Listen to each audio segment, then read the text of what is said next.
Welcome the sun, the clouds and rain, the wind that sweeps the sky clean and lets the sun shine again. This is the most magnificent life has ever been. Here is heaven and earth and the brilliant sky in between.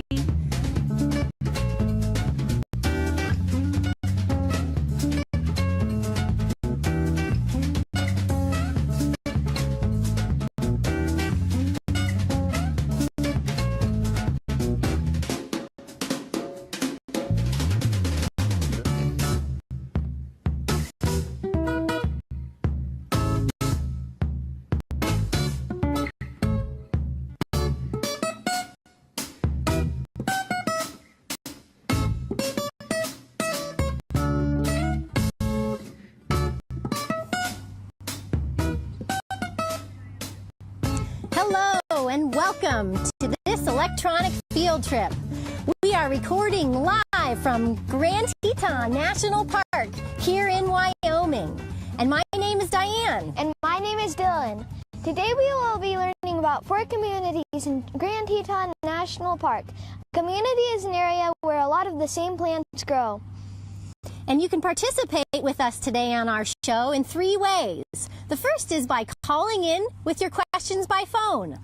The second way is to go to our website and type in questions to our bank of experts. And the third way is to participate in our live Your Turn activity that we'll be doing today on the show.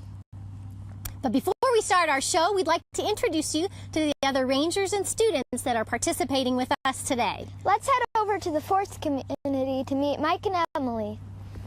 Howdy, my name is Mike. And I'm Emily, and we're in the forest community. Now let's see who's over in the wetlands. Hi, I'm Rachel. Hi, I'm Siler. Now let's see who's in the sagebrush community. Hi, I'm Kaylin. And I'm Kristen. Back to you, Diane and Dylan. Well, now that you've met everyone, why don't we go ahead and get started learning about these communities in Grand Teton National Park. Dispatch 0225 to Ranger 1002 McGee. Ranger McGee, please come in. Excuse me for just a minute. I don't know what's going on here. This is Ranger McGee. Go ahead. There's been a report of a bear sighting, most likely grizzly, in the forest community. We need a ranger to track the animal and assess the situation. Again, this is a potential grizzly sighting within the park. We need one of your rangers to track and assess the situation. Do you copy? I copy, but we're right in the middle of a live TV show, and I really can't spare any of my rangers right now. Can you send somebody else? That's a negative, Ranger McGee. You have the best and brightest rangers working on your electronic field trip, and that's just what this situation needs. Okay, I'll find someone. Ranger McGee, clear. Well, everyone, while I try to find someone who can track this grizzly bear, why don't you take a 1-minute tour around Grand Teton National Park?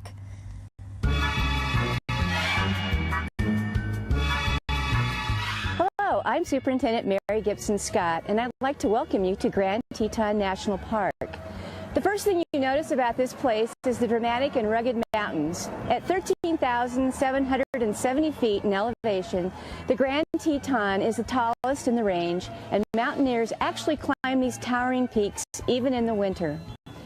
Named after an American Indian tribe, the Snake River winds its way along the sage-covered valley floor and provides opportunities for rafting and fishing. Hiking trails lead you through shady forests to glacial lakes or cascading creeks, where you might locate some of the diverse wildlife that live here. You may catch sight of bears, moose, bison, wolves, or snowshoe hares, weasels, bald eagles, and trumpeter swans. Grand Teton also preserves historic sites such as Mears Ferry and Mormon Row.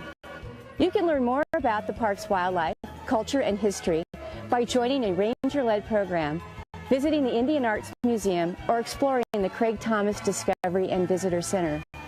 Today you'll be learning about this amazing landscape and its wildlife through an electronic field trip.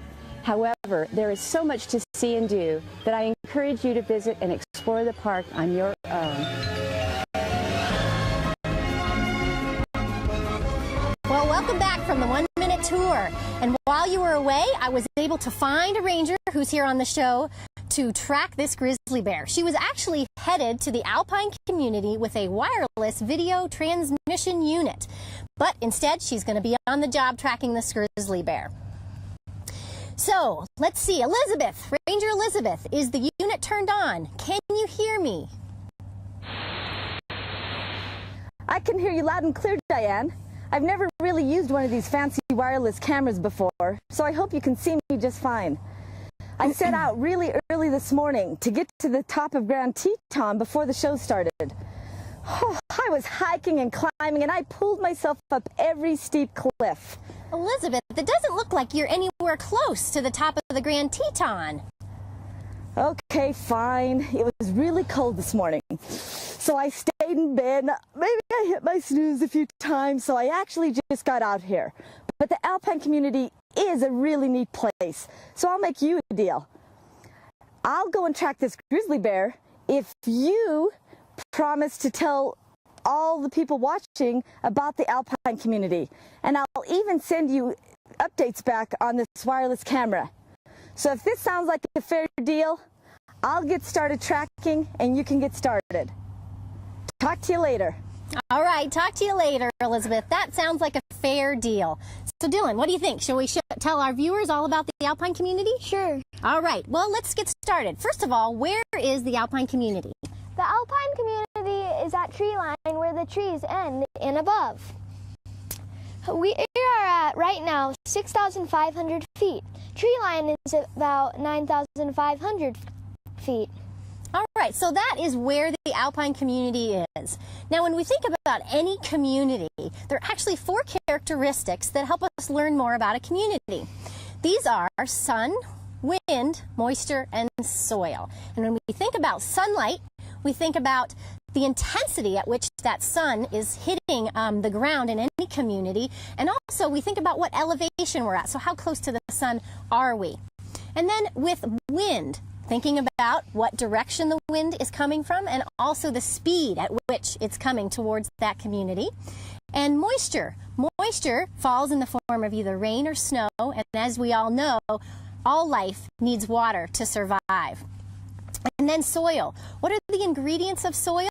And those ingredients actually will tell you how rich the soil is, and that will also determine what plants can grow there, and then what animals can feed off of those plants and also live in that community. We actually came up with an acronym to remember to the 4 characteristics. SWMS, or SWIMS. So now that we know a little bit about the alpine community, let's look at these characteristics. So Dylan, what about the SWIMS model for this community? Starting with sunlight. Sunlight, it is very bright or intense in the alpine community. And how about the wind? It is very windy in the alpine community because it's so exposed. And the moisture?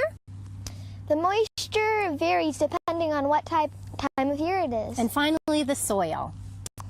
The soil is very rocky and there's not much of it. Right, so those are some of the SWIMS characteristics in the alpine community. And because of those specific characteristics, the plants and animals have to survive, learn how to adapt in order to survive in that community. And for example, plants that can grow there. For example, the whitebark pine tree, wildflowers such as phlox, alpine forget-me-not, moss campion.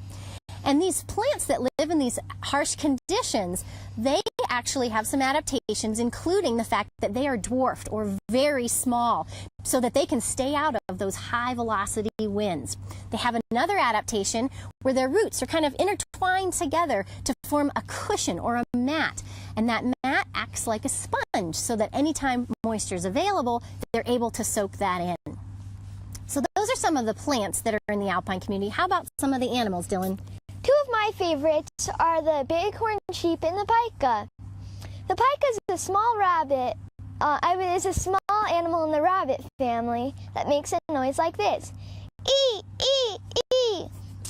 They store haystacks under rocks to last them all winter long, and they shelter in the rocks from predators and wind. The bighorn sheep, both male and female, have horns, like this one, that are made out of hair and fingernail material, unlike the antler of a moose, which is made out of bone. So these are some of the animals, and also we've just learned about some of the plants that call this community home. Now let's start to think back to those SWIMS characteristics. We'd like to show you how we can measure them. Let's head on over. The first of our SWIMS characteristics is sunlight. And sunlight, first of all, measure where you are. So what elevation are you in that community that you're measuring? And the other piece is how direct or indirect is that sunlight as it hits the ground.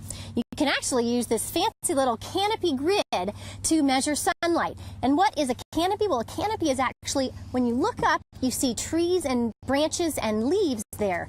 So that's the canopy. And Dylan's going to show us how you would use this in a community. You'd actually lie on your back, you'd point it up to the sky, and you would see what type of canopy is up there, what kind of leaves and branches are there. Thank you, Dylan. So, for example, if we were to think about the alpine community where we're above tree line, what do you expect you'd see through that? No canopy. Yeah, no canopy. And then, on the other hand, in the forest community where we have lots of leaves, what might you see through that grid? Most of the grid covered by canopy. Yeah, so most of the grid covered by canopy. All right, so that's how we might measure moisture in the soil. How about our next SWIMS characteristic of wind? With wind, you can tie a ribbon to the stick to see which way it's going, or just lick your finger, and whichever side gets cold fastest, it's the other side of the finger, which is the way that it's going. Then you can look at the direction of the wind by using a compass. All right, and moisture is next. And moisture, you can find that you'll figure that out by looking at the soil. This is a fancy soil moisture meter that you would stick into the ground and get a reading from. But if you don't have something fancy like this, you can create your own experiment. And the way to do that is to create a scale. And a scale of 1, which is the most dry, would be, say, a jar of sand. Get your hand in there and really feel, what does it feel like to be really dry? And then, on the other end of the spectrum, say as a measurement of 5, you could find some mucky mud, like Dylan's pulling out of this jar, and really get a feel for what is a 5 on that scale. Thanks, Dylan, for helping us with that. And then head out into a community and dig a hole and put your hand right in there and then see how you think that relates on that scale from 1 to being really dry to 5 to being very, very moist. All right, and next we have soil. A way you can measure soil is to use a fancy sifter like this. But if you don't have, if you dig out dirt from the ground, you shake it in here, and then you can see all the ingredients in the dirt.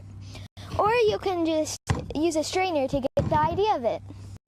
Right, so you measure these different characteristics in a community, and then what you can do from there is you can go ahead and hypothesize, based on that soil and all of these characteristics, what type of plants can live there, and then, of course, what animals would live there and feed off of those plants. So we encourage you to try this at home in your own communities.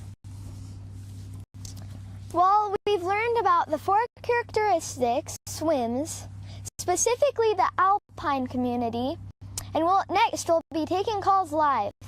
We'll be right back.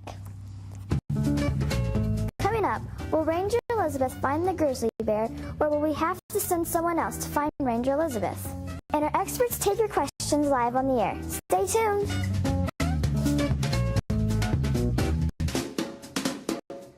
This week on The Marmots, Chuck and Blanche Marmot move into a new tunnel system, and things get crazy when they meet their new neighbor, Andre. Hey, welcome to the neighborhood. you big rodent.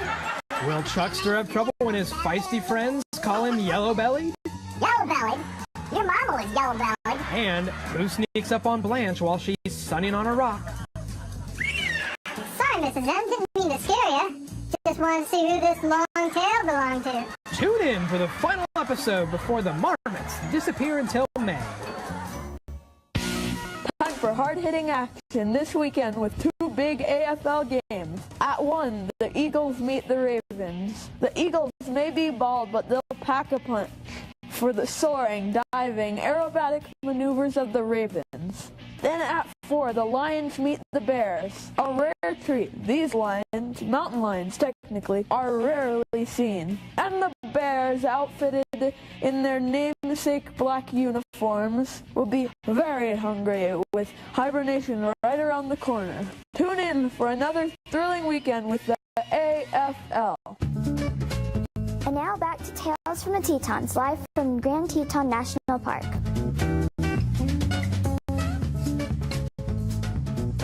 Welcome back. While you were away, we've been getting some great phone calls coming on in.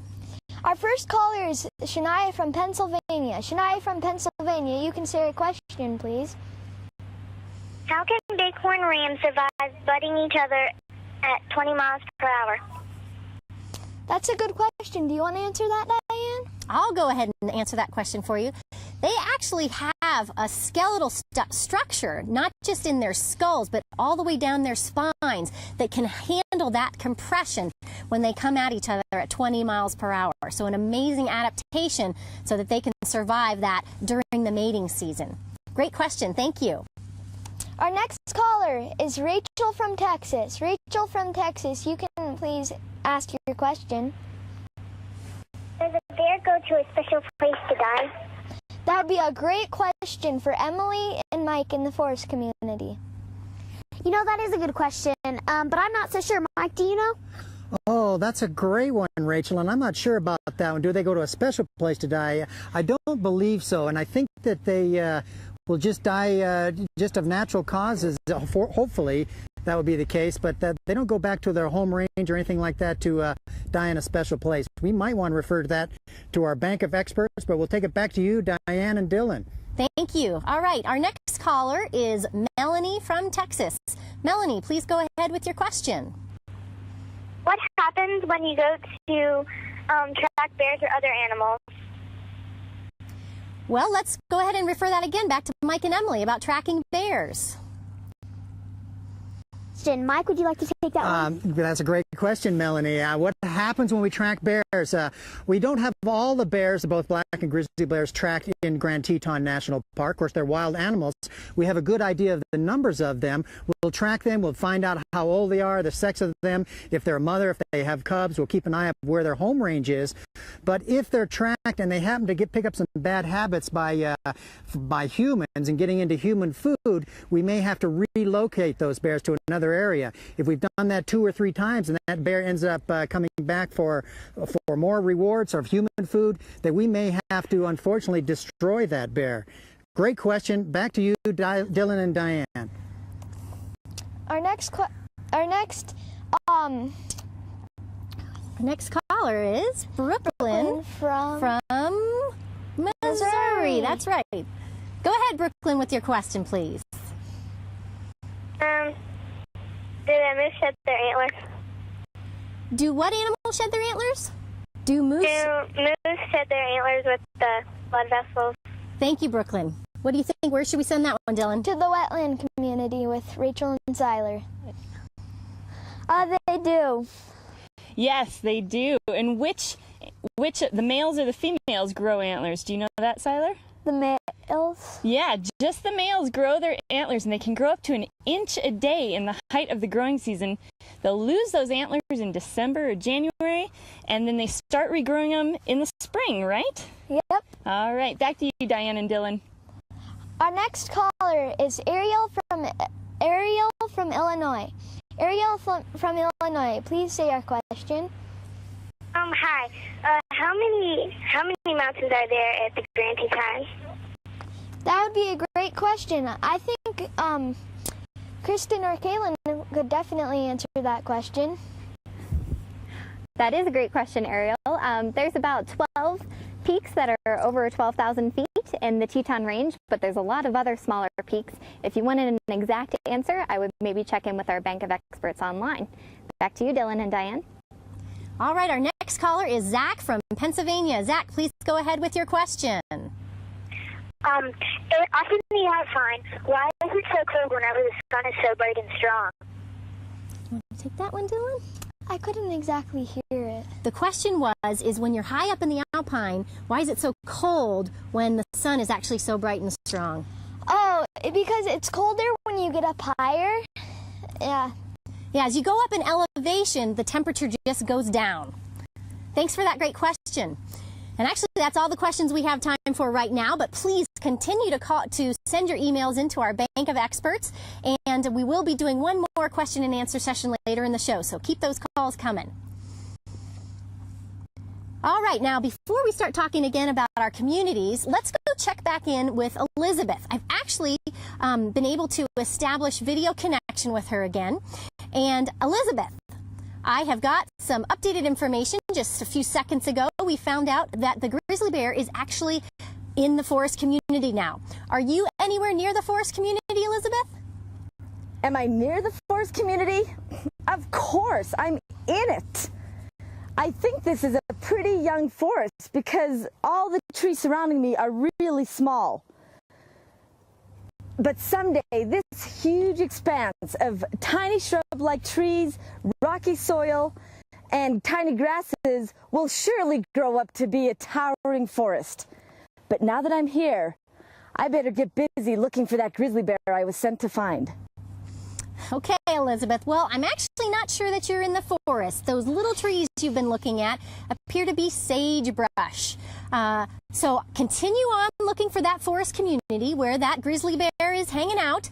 And while you're there, though, and while you mention it, why don't we go ahead and talk with Kristen and Kaylin in more detail about the sagebrush community. As you can see, we're here in the sagebrush community. The sagebrush community is the largest and widespread valley here in the park. That's right, and you can see we have lots of plants all around us here. All these gray-green shrubs that you can see are the sagebrush plants. And if we take a closer look at this plant, it can tell us a little bit more about those swims characteristics that Diane and Dylan were mentioning earlier. So let's take a closer look at the plant here. The first characteristic is sunlight, and you can imagine on a sunny day the sagebrush flats would get a lot of sun. It's a very open area, there's not much shade, and also they're it's a big open flat area, so there's no aspect to deal with. So you can see on the sagebrush plant here, all the leaves are kind of fuzzy, and that fuzz sort of acts as a sunscreen to help the plant reflect some of that sunlight away from them so that they don't get too much sunlight. Also, you can see most of the parts of the plant sort of face upwards. All the leaves are pointing up into the sky, and that is also so that the plant doesn't get too much sun. If you imagine yourself lying down flat on the floor, you're going to get more sunlight and probably get a little bit more burnt by the sun. But if you're standing up, not as much of you gets burnt. So when a plant just kind of faces everything up, it doesn't get too much sunlight that way. Also, you can see most of the plants out in the sagebrush community are pretty low to the ground, and they have pretty small leaves, and all of that helps them deal with wind. Because it is a pretty open, flat area, it can get kind of windy, so that's how they deal with that characteristic. What about the other two? Moisture and soil, they kind of go together, but with the moisture, there's only about 10 inches of rain and snowmelt every year in the sagebrush community. Because there's not much water, the sagebrush plant has really long roots, which are called taproots, and they go really far down into the earth to try and find water. And then the ones that are sticking out are surface roots, and they go outward to try and find the water. And then with the soil, even when they do get some water, it doesn't hold very much water. It just drains through because the soil is very rocky and sandy. That's right. And what other kind of plants can we see around us here? There's about 100 different kinds of species of plants here in the sagebrush community, and a lot of them are grasses and different kinds of wildflowers. That's right. So there's a lot of different kind of plants that we would find out here. It looks initially like it's just all sagebrush.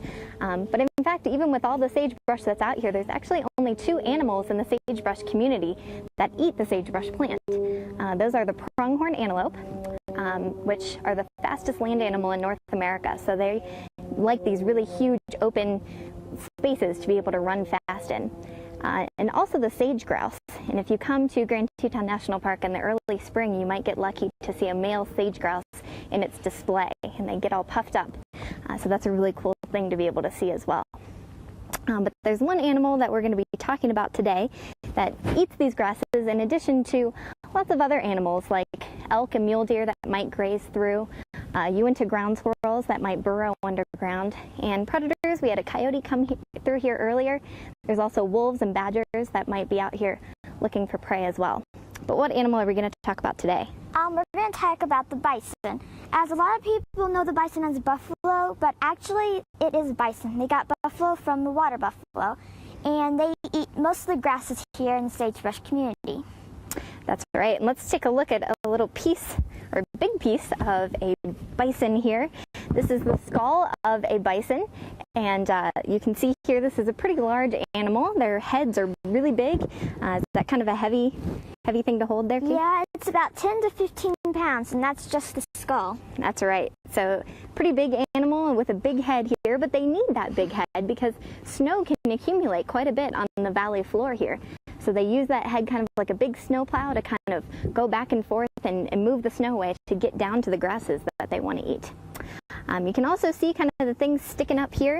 These are the bony cores of their horns, and all bison have horns, both males and females, but you can use those as a way to tell the difference between male and female.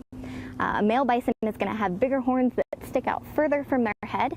A female bison is going to have smaller horns that are kind of curved inwards towards their head a little bit more. So it's one way you can tell the difference. The males will sometimes use these horns to sort of fight with each other and push each other around to impress the females during the mating season, which is in late summer.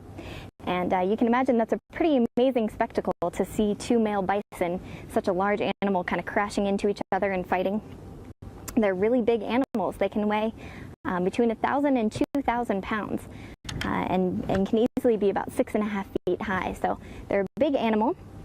And because of that, you wouldn't think that they're necessarily a very fast animal, but they can actually run 30 miles an hour and they can jump 6 feet, which is a good thing to keep in mind if you're out there watching bison. It's important to keep your distance because they're a lot more agile than you would think them to be. But have there always been these bison in this area, Kaylee? No, there used to be about 60 million buffalo or bison here in the park, or actually here on the land. It was the biggest herd of animals that's ever been on the planet. Now, after they started shooting the buffalo for sport, they just kept on shooting the bison. And one of the people that shot a lot of the bison was Buffalo Bill Cody, and he killed about 4,250 bison in about 2 years. After all the shooting was done, there was only about 20 bison left, but now they have regained, and there's about 1,200 bison here at Grand Teton National Park, and there's a little over 5,000 bison in Yellowstone National Park. Ow! Look what I've done. This pond wasn't here a few months ago. It sounds like we might need to check in with Elizabeth. Elizabeth, what are you up to? Well, I was going to call and give you an update, but I've come across this miracle out in the middle of the park. A giant pond appeared out of nowhere. Last summer when I was out here, this was nowhere to be found. But look! Ta-da! Here it is! So those of you back at home base, be careful, because these ponds appear out of nowhere. Okay, thanks, Elizabeth. That's good to know. It sounds like maybe you've come upon a beaver pond, which is not really in the forest community. Do you think you can make your way around the pond and keep looking for the grizzly? Yep, I think I can find my way around this pond. I feel like I'm getting really close to the forest. So when I find it, I'll let you know. Talk to you later. Okay, well, hopefully we'll hear again from you soon, Elizabeth. Maybe while she keeps looking for the grizzly in the forest community, we can send it over to Rachel and Siler to tell us about the wetlands.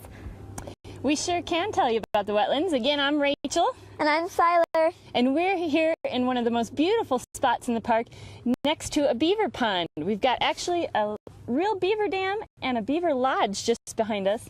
And this morning we saw a beaver swimming around that lodge. Unfortunately, it's not out right now, but we're going to talk a lot about these beautiful areas, what a wetland is, and what you find there. So let's start off. Siler, can you explain to the folks in the classrooms what is a wetland? Well, a wetland is a place where the water can hold the roots. It's a place where the plants can hold the water in their root and can stand the water in their roots. And it's a place where water is present for all or part of the year.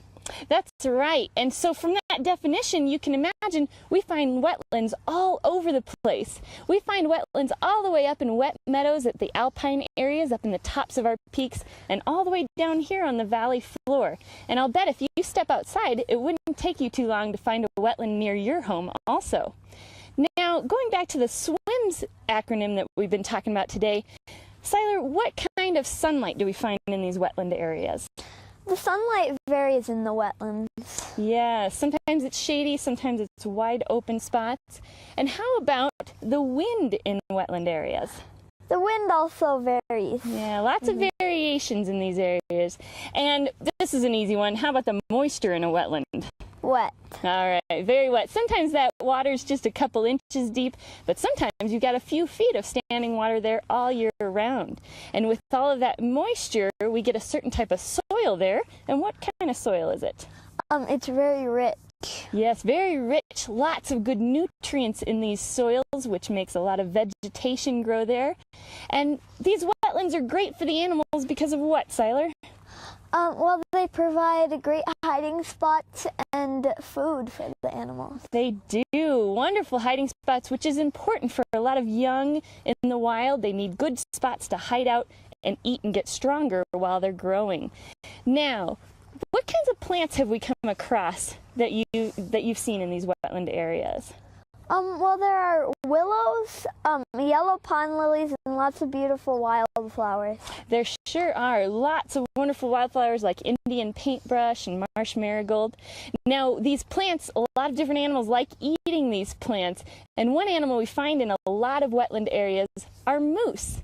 And when they're eating, moose love eating willows. And Siler, if you'll pretend Siler's a willow shrub here, and a moose might come up and clamp onto the branch on a willow and shear off all of the leaves in one swoop. Those moose really love eating the willows, and in the winter, if there's no leaves, they'll just chew on the twigs and branches of those willows. Now, we've got a moose antler here to show you, and Siler, will you pick that up? Ooh, they're pretty heavy. How does that feel picking that up? It's heavy. Yeah, how would you like having two of those on your head? That would really hurt. Yeah, you'd probably have a headache after about 30 seconds, I think. Thanks, you can put that back down. Now, we find moose in all different types of wetlands. Again, they really love eating all the plants and shrubs that we find in these wetland areas. And moose are excellent at swimming. You know how fast they can swim? 6 miles per hour. They sure can. And what's another animal that can swim 6 miles an hour? The beaver. Yeah, I think we could enter them into our Olympic team next time and see who would win. Now, these guys go swimming, and they like swimming, and they build dams. Why don't you tell us why they build dams?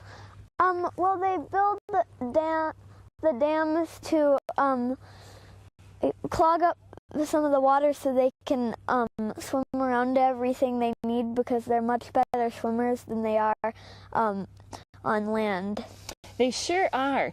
And now it's time for our Your Turn activity. So you folks in the classroom, you've already got your supplies, and we're going to walk over to our table and show you the supplies once again. So start getting your stuff together while we come over here to our supplies.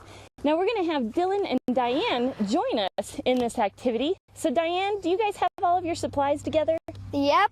We sure do. All right.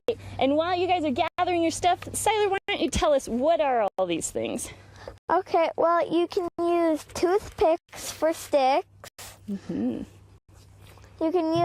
you can cut up some straws for logs, and you just use about a handful of rocks.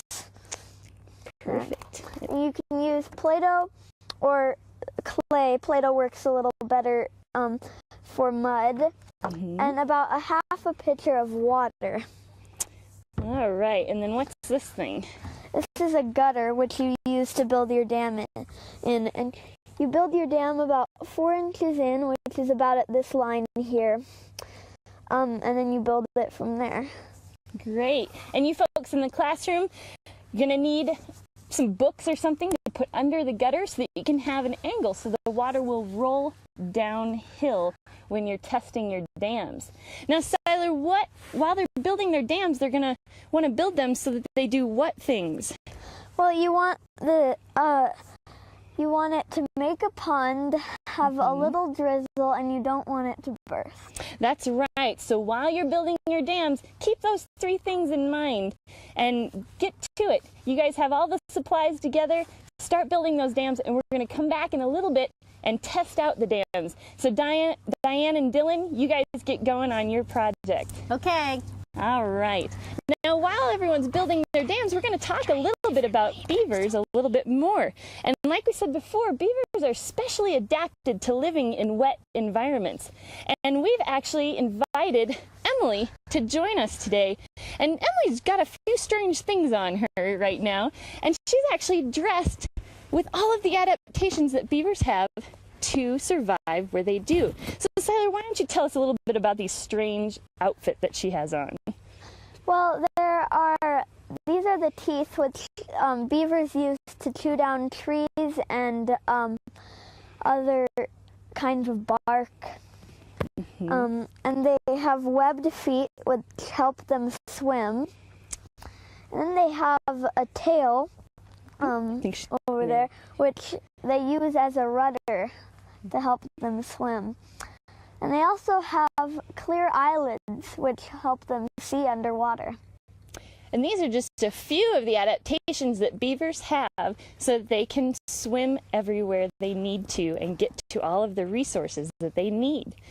Now, those teeth are really helpful in chewing down willows. Sometimes they do chew down trees as big as 6 inches. And again, we've got a great lodge behind us that shows how big these trees can be that they're using.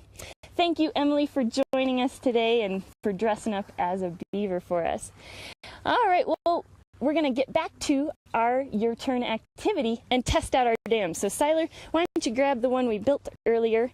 And Diane and Dylan, are you guys ready to test your dam? Yep, we're just about ready. Okay, so folks in the classroom, if you haven't had time yet to finish your dam, don't worry. Take the time after the program ends. And again, what we're looking for is to make a small pond, to have a trickle coming through, and also for your dam not to burst. So Diane and Dylan, are you guys ready to pour the water?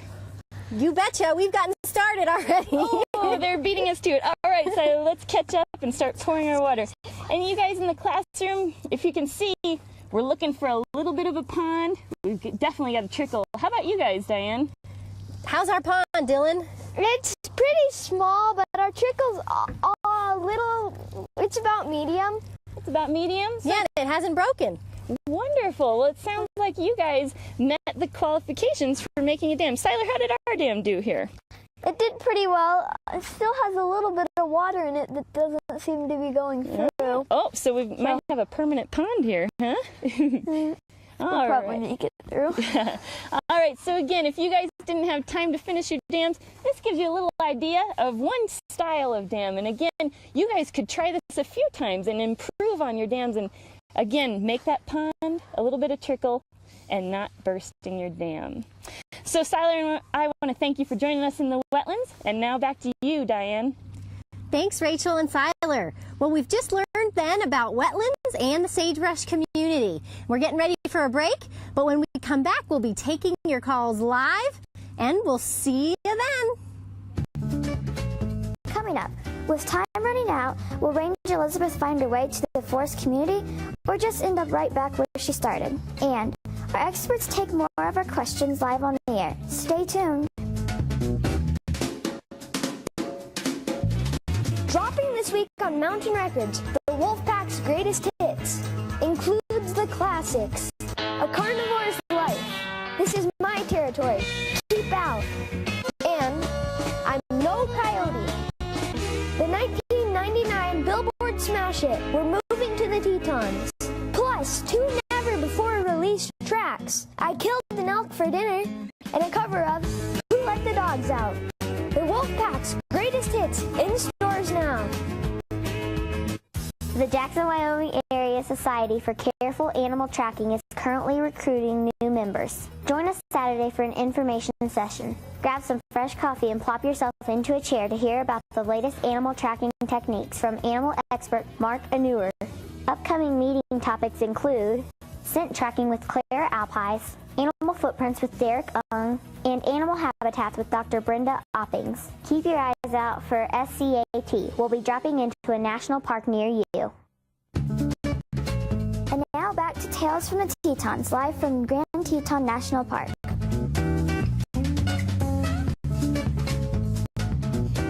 Well, welcome back. While you were gone, we've been getting some more great phone calls. Our first caller is Ellie from Texas. Ellie from Texas, please ask your question. Are there fences around the park that block the animals from going into certain areas? Can I hear that question again? Are there fences around the park that block the animals from going into certain areas? That would be a great question for the sagebrush community with Kaylin and Kristen. That is a really great question, Ellie. Thanks for that. There actually aren't really any fences. We are part of the greater Yellowstone ecosystem here. So to our north is Yellowstone National Park, and we have national forests on every side of us almost, and the National Elk Refuge south of us here. So they can wander in and out of any of those sections and go in and out of the different communities pretty much as they please. So they're kind of on their own there. That's a great question, though. Back to you, Diana and Dylan.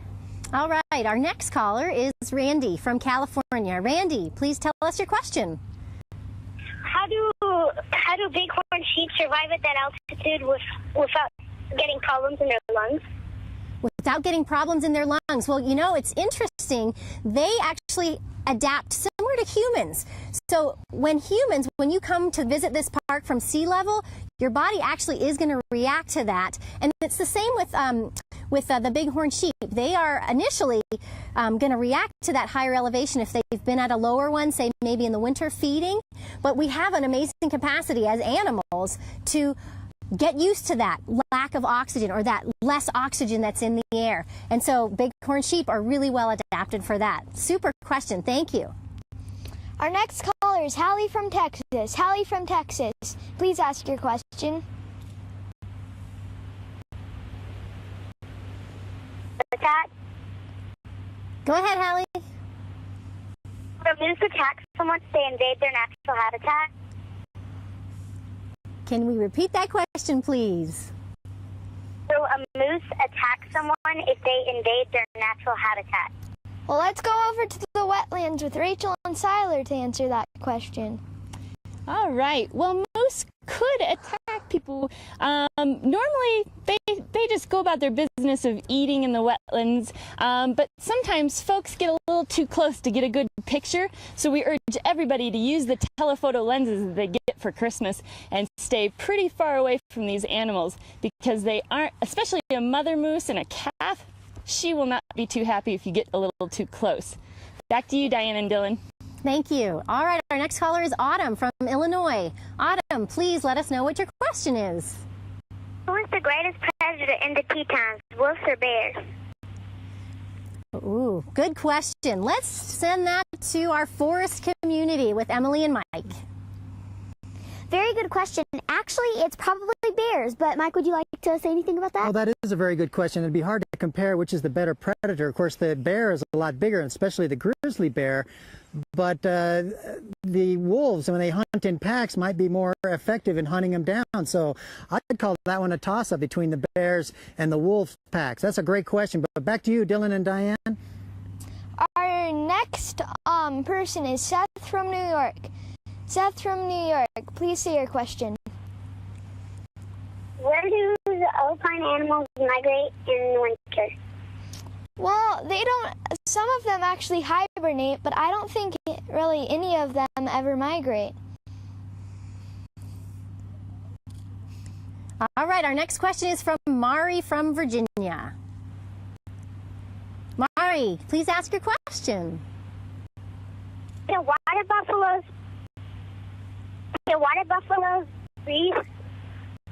breathe underwater to catch fish? Which animal are you asking about? Water buffalo. Water buffalo. Let's send that to the sagebrush community. Yeah, I don't know that.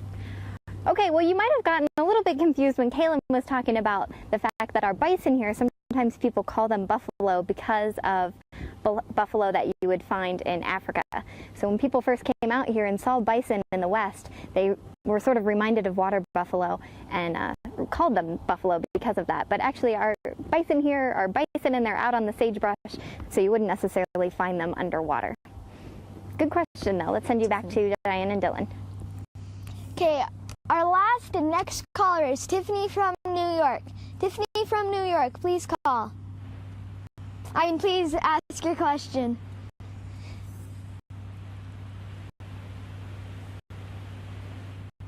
Tiffany from New York, please ask your question.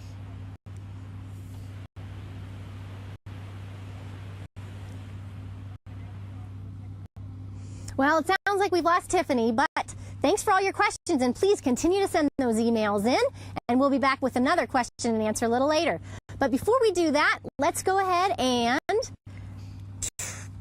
check back in with Elizabeth. Elizabeth, let's see what she's gotten herself into, or where she is. Elizabeth, hello, where are you? I'm finally in the forest community, Diane, and I'm pretty confident this time because look at all the trees. I do have one question. Now that I'm here, what exactly does a grizzly bear look like? Elizabeth, have you been tracking this grizzly bear all along and not really knowing what it looked like? Well, let me give you a few tips. A grizzly bear has a huge hump on its shoulder. It also has its profile on its face is dish-shaped. And let's see, it smells like dirt. And grizzly bears growl. So listen for that. Check. I got it. I'm going to start looking around the forest community and see what I can find. And if I see something, I'll let you know. Thanks, Elizabeth. Hopefully the next time we see you, you'll have found that grizzly bear. Let's learn some things about the forest with Mike and Emily. Hey, thanks, Dylan and Diane. Mike here and Emily. We're at the edge of going into the forest community, and there are many forest communities here in Grand Teton National Park and the mountains in the valley. It covers a lot of terrain. The forest communities go all the way from the valley floor, which around here is about 6,500 feet, all the way up to just below alpine or the tree communities, the tree line rather, up there. And there are basically two types of forest communities that we can find here in Jackson Hole and the Teton Range. Emily, can you tell us a little bit about those type of forest communities? Well, there's deciduous forests, which are the forests that have the trees that their leaves shed every year, such as cottonwood and aspen. And there's also coniferous trees, such as pines and evergreens like lodgepole pine, spruce, and firs. Excellent, great. You remember those environmental factors, those characteristics of the communities you were talking about earlier, Emily? Sun, wind, moisture, and soil. Right, and in the forest community, and when we get closer in the center of the forest, what's the sunlight in there like? It's a lot more dim than it is anywhere else because of all the trees surrounding it. Right, all the trees blocks out the sun. It also blocks out the canopy of the forest, blocks out the wind, so it's a lot more calm in the forest community. And also there's a lot more moisture without that much sun getting to the floor of the forest floor there. There's also the soil retains the moisture, and what about the soils? Well, it's a lot richer with nutrients because of decomposing plants and animals. Excellent. Good job, Emily. Well, there's a lot of animals that live in the forest community that spend their whole lives right in the community and never leave and visit another community. Can you identify some of those we might see today, Emily? Red squirrel and pine marten. The red squirrel is a type of tree squirrel, and the pine marten is the red squirrel's predator. Right. Pine marten's a type of weasel, so the red squirrel doesn't hibernate and needs to watch out for the pine marten. It might prey on that. But there are a lot of animals that pass through the forest community on the way to the sage and the wetland communities. What are some of those bigger animals that we might see just passing through the forest? There's mule deer, elk, moose, and bears such as grizzly and black bears. Hey, someone turn on my camera. I found the grizzly. Oh, hey, just a second. Great. I think we hear from Elizabeth. She found that grizzly bear. I was walking around that clearing over there, and when I came around the corner, just 30 yards in front of me was the grizzly. Look! Oh, excellent. Good job, Elizabeth. But Emily, there are two types of bears in the park. How do we know that Elizabeth has actually found a grizzly bear? You're right, Mike. There are two types, such as grizzly and black bears. The color of a black bear could be many different, such as brown, cinnamon, and even blonde colored. And the claws of the bears are a lot different too. As you can tell, the grizzly bear has a lot longer claws than the black bear does. And the hump behind a grizzly bear's ear is another way to distinguish if you're looking at a grizzly bear or a black bear. Right, the hump is right behind the ears and the neck, actually by the shoulders there. And the ears of a grizzly bear, in proportion to the animal, are a lot smaller than the ears of a black bear. The black bear's ears are a lot larger. And I think we mentioned earlier about the concave. If we were lucky enough to see a grizzly bear from the side, we'd see a concave or a dish shape on the face.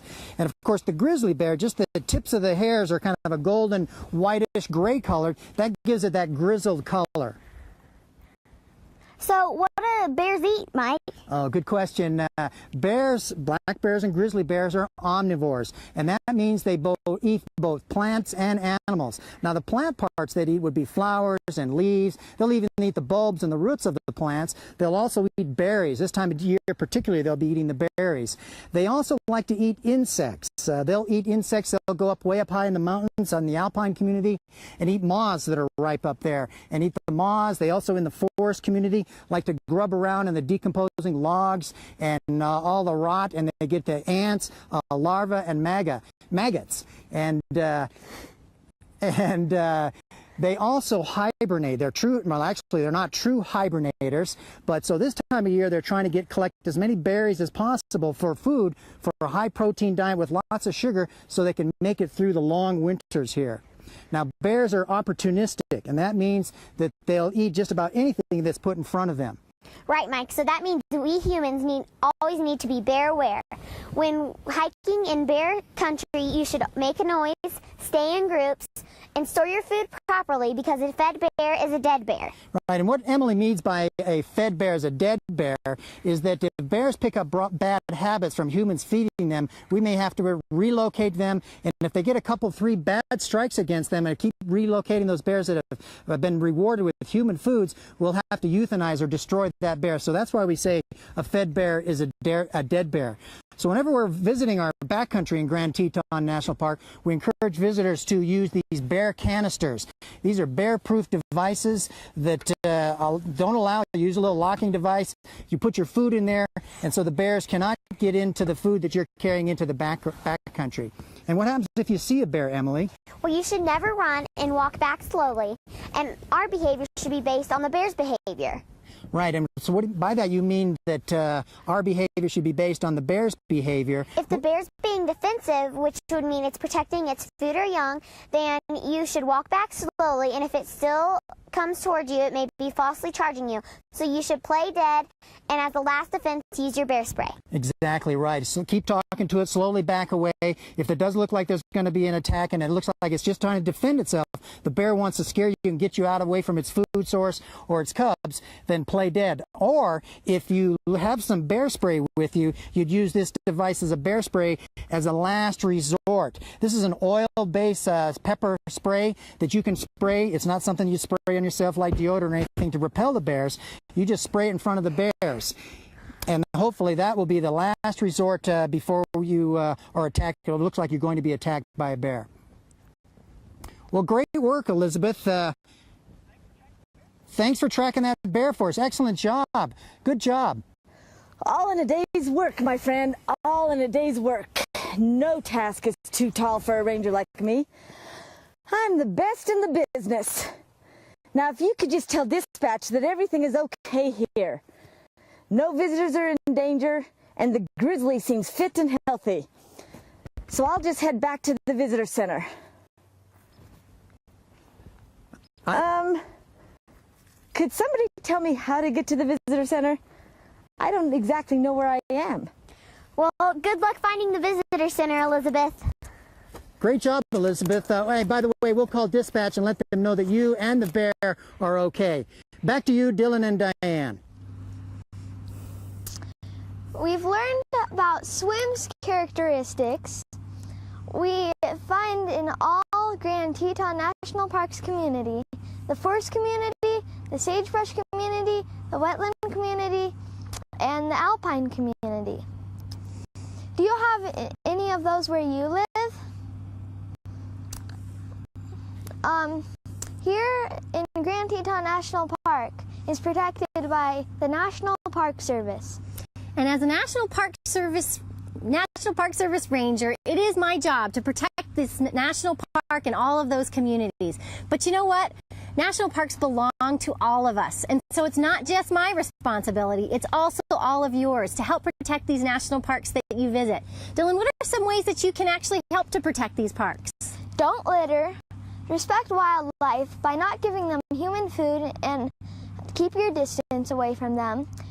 Be careful with fire. Put out your campfire. Leave things where they are so they can play their role in nature and so other people can see them. Great, Dylan. These are great ideas. And also, why is it important to actually protect these natural areas? It's important to protect these natural areas because animals need to have habitats and humans are just one part of the web of life. And we need to respect the other parts of the web too. That's right, absolutely. And you know, the other role about these natural places is that as humans, we really need places to visit and explore and take some time to relax and recreate, and really, most importantly, to let nature restore our spirit. And hopefully, when you do visit these national parks and other natural places in your backyard, you're going to be inspired to help protect them and preserve them for future generations. These communities that we have here, we want you to come and explore these amazing animals and plants that call this place home. Well, we're running out of time here, so before we leave, we'd like to again thank our sponsors, Ball State University, Best Buy Children's Foundation, the National Park Foundation, and the National Park Service.